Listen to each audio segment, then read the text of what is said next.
Take half your portfolio and buy an annuity. I was talking to a guy the other day, and he took his, let's say he had $1 million. He took a half of that and put it into an indexed annuity where when he reached a certain age, I want to say 65 actually, it was going to pay him $38,000 a year for the rest of his, it was a $34,000 a year for the rest of his life. As long as he or his wife was breathing, it was going to pay $34,000 a year.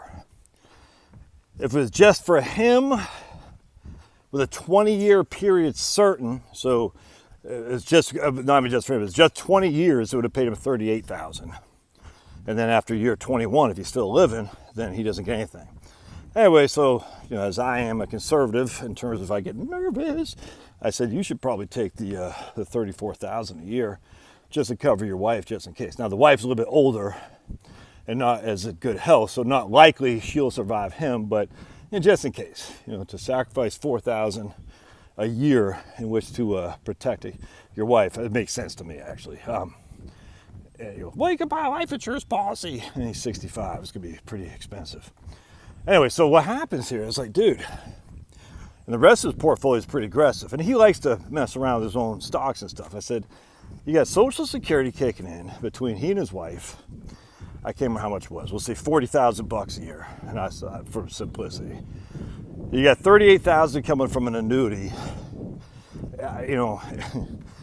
That's what, $80,000 a year right there. You know what I'm saying? It's like, he doesn't. I can't remember if he had any debt. I don't think he had any debt. I can't remember. But anyway, long story short, it's like, he doesn't need that much money, man. I mean, he's $80,000 a year. Now you got to pay some tax on that, so he's gonna have to dip into his portfolio a little bit, but not much, if at all. And again, I can't remember exactly what the payout was or how much he put into the annuity, but just for simplicity, $500,000, an annuity paid him $34,000 a year. And I literally don't remember exact, so don't quote me on that. Don't say, oh, you're lying, I don't know. But I was like, dude, and the nice thing is you can let your portfolio just continue to go. Who cares? You got your income covered from all your Social Security, from your annuity. You don't need to rely on your portfolio, so who cares what it does? You see what I'm saying? Again, he had no debt, so not having debt is the key thing here. But he could let his portfolio just continue to go. Put your head down at night, sleep comfortably. Let's just say for simplicity, you got 7.2% a year. Obviously, I don't think he's going to get that, but just the numbers are easy. 10 years, that sucker's worth $1 million. Let's say you got 5% a year. 14 years, that sucker's worth $1 million. He's 65 now, so probably going to push back RMDs. So he gets 5% a year, 75 years old, he's got $1 million, taking RMDs. Social Security gets an inflation-adjusted income stream. His annuity does not. It's just such a good mix there. They say, oh man, guaranteed income and half it, guaranteed income from my Social Security. Insurance companies aren't going bankrupt. Social Security is not going bankrupt in terms of not being able to pay me back. I wake up in the morning, 1st of January, I got $80,000 of guaranteed income. Is that the best, most efficient portfolio? I don't know. It works for me. Lady I was talking to today, same thing, man. Basically, she has 3 years of cash and laddered CDs. She needs about $30,000 a year.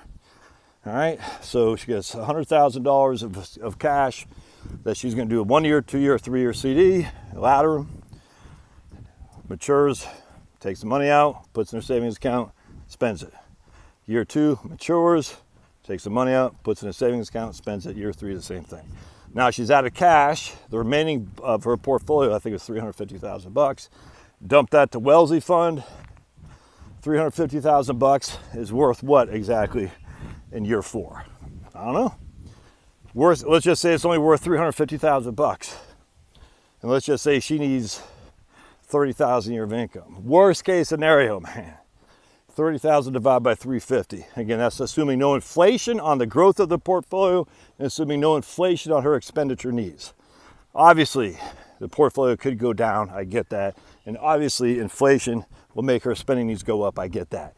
We're trying to make it even, Steven, so we can talk about this without freaking anyone's losing their mind. $30,000 a year off a $350,000 portfolio that has had no growth at all. Wellesley has had a couple down years throughout the history. 9.8% in 2008, and then it came back strong the next year. Thus, any history of Wellesley has never lost money for 3 consecutive years. It hasn't. Thus, the likelihood of her $350,000 portfolio being worth more than $350,000 is quite high. But let's just say it's not, all right? 350 divided by 30, that's what, 12 years? Yeah, about 12 years, man. So she's 62. She lives off her cash money until she's 65.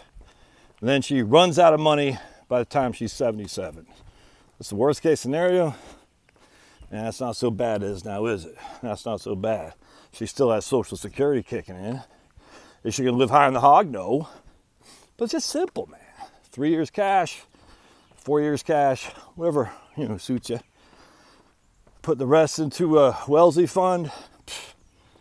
Again, that's assuming no rate of return. And would we show her getting a 4.5% rate of return with a standard deviation, I think it was 8.5. Now she's sitting pretty.